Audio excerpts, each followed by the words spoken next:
Je suis fils de boulanger en Alsace, donc depuis 11-12 ans je jouais beaucoup avec le pâtissier et la pâtisserie c'est vraiment pour les enfants, c'est top, il y a plein de couleurs, les décors, le côté sucré que j'adore.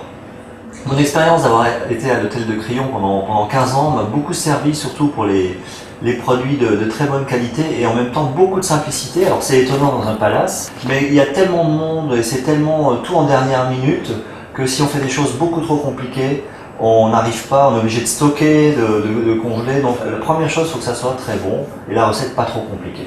Je me rappelle quand j'étais au Crillon au début, c'était en 89, on me disait tiens va goûter un macaron au chocolat rue Royale. C'était un macaron au chocolat avec une ganache un petit peu tranchée au milieu, un petit peu granuleuse. Et la première fois que j'ai goûté ça, je me suis dit c'est vraiment très bon. Et je me rappelle en avoir parlé à des pâtissiers qui aujourd'hui en font beaucoup et je leur disais c'est vraiment bon le macaron, on me dit oui enfin bon c'est pas oui enfin voilà sans plus. Et après je me suis renseigné, je sais que la recette vient de Zurich, de Suisse, Sprungli. Ils ont plein de petits macarons tout petits. Alors bien sûr au départ c'était vanille, café, chocolat. Les parfums n'étaient pas élaborés comme aujourd'hui, ils mettaient peut-être un peu moins de couleurs. Alors le secret pour fabriquer un véritable macaron, il faut un petit peu s'entraîner. C'est comme un sport, c'est comme au golf, quand on tire la première balle, elle va n'importe où. Le macaron c'est un peu ça. Il y a des intérieurs qui sont trop simples, qui ont toujours des goûts soit de crème au beurre ou juste avec un arôme. Et après il y a des recettes beaucoup plus compliquées et quasiment infaisables. J'essaie toujours de trouver c'est pas un compromis, mais c'est vraiment le goût qui va décider du macaron. Alors le secret, c'est de prendre le temps au début et d'avoir aussi des blancs d'œufs qu'on a préparés un petit peu d'avance, qu'on laisse une semaine ou 2 semaines au réfrigérateur dans un récipient. Ça c'est important. Ou alors de prendre des blancs d'œufs très frais. Mais quand ils ont 2-3 jours, ça marche un peu moins bien. Alors le plus emblématique, je crois que c'était un macaron glacé avec du fenouil et des fruits rouges. Donc du fenouil que je faisais confire dans la glace, dans le lait. Ça avait très bien marché en dessert. Donc on avait les fruits rouges un peu chauffés avec une petite pointe de kirsch dedans, un jus de fraise. Et on avait ce macaron glacé onctueux au milieu. Voilà, c'est peut-être le macaron avec le fenouil, peut-être qui me restera vraiment en souvenir.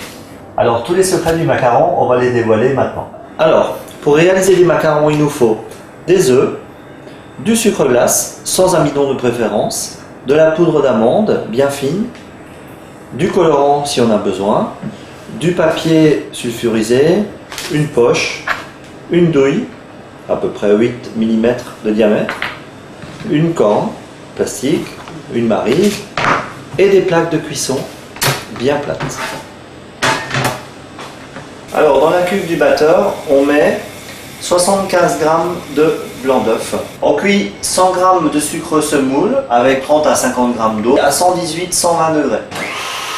Alors maintenant on va incorporer le sucre cuit à 118 au blanc d'œuf. Alors on va colorer également les blancs d'œuf avec là du colorant rouge, liquide.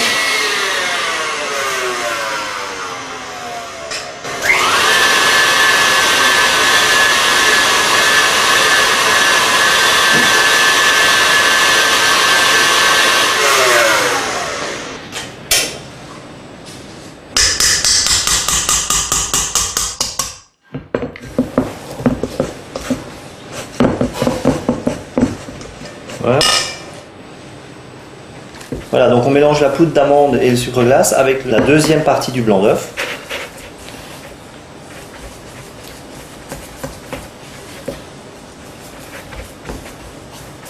On obtient une sorte de pâte d'amande.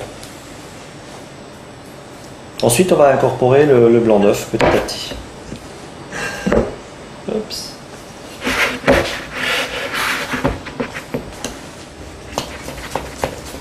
Alors ce qu'on peut faire également, on peut mettre une pointe de cacao poudre, ça va assombrir un petit peu dans le rouge. Ça c'est le petit truc du pâtissier, on va dire. Alors pour remplir la poche, on n'a pas trop l'habitude, on peut utiliser un récipient et on met la poche à l'intérieur, vous voyez, et on va verser la pâte à macaron bien au milieu. Voilà, ça va éviter d'en mettre partout.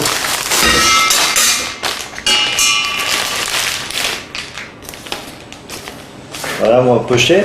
Alors ce qu'on peut faire, c'est on met un tout petit peu de pâte sur les côtés pour éviter que la feuille elle vole. Vous voyez, et on va coller la feuille un petit peu sur le bord.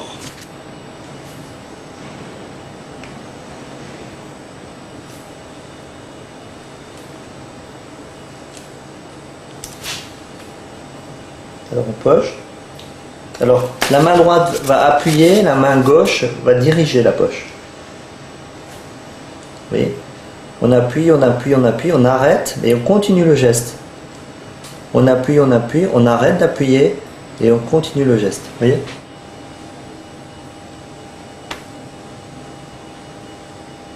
Voilà. Ensuite, on va tapoter un petit peu la plaque pour les lisser. Si on veut mettre un décor, c'est à ce stade-là qu'on va le faire. Après, ça sera trop tard. Souvent, on pose la question, est-ce qu'il faut laisser croûter les macarons ou pas? Si vous les laissez croûter, c'est-à-dire croûter, on les laisse sécher à température ambiante pendant 15 minutes, le macaron va être moins brillant, mais vous êtes sûr qu'il va pas craqueler. Si vous voulez un macaron plus brillant, vous les pochez et vous les mettez directement au four à 160 degrés en ventilation pendant 9 à 10 minutes.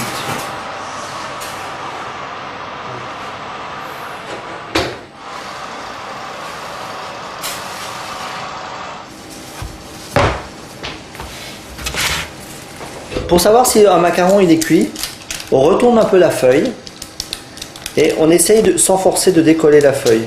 Et si ça colle un tout petit peu, ça veut dire que c'est cuit. Voilà, donc là j'ai fait une crème de framboise et c'est un peu comme la crème citron. À la place de la pulpe citron, j'ai mis de la framboise. Et on n'hésite pas à en mettre beaucoup. Donc crème framboise comme de la crème citron. Pulpe framboise, œuf, un petit peu de beurre. J'avoue que c'est excellent. Pour les macarons, une fois qu'ils sont faits, c'est important de les mettre en boîte vraiment hermétique, bien fermée. Et ensuite, vous les mettez au congélateur et vous les dégustez quand vous en avez envie. Il ne faut pas garder des produits excellents trop longtemps au réfrigérateur. Ou alors, le mieux c'est de les manger tout de suite. Dans le macaron, ce qui est important, c'est aussi l'intérieur, la crème qui va donner le goût à l'ensemble du macaron. Ça, faut pas oublier ça. C'est pour ça, quand vous achetez un livre, regardez bien les recettes d'intérieur. Dès que c'est trop simple ou juste crème au beurre avec un arôme, laissez tomber. L'intérieur, c'est vraiment travaillé. Chaque recette est vraiment spécifique. Voilà.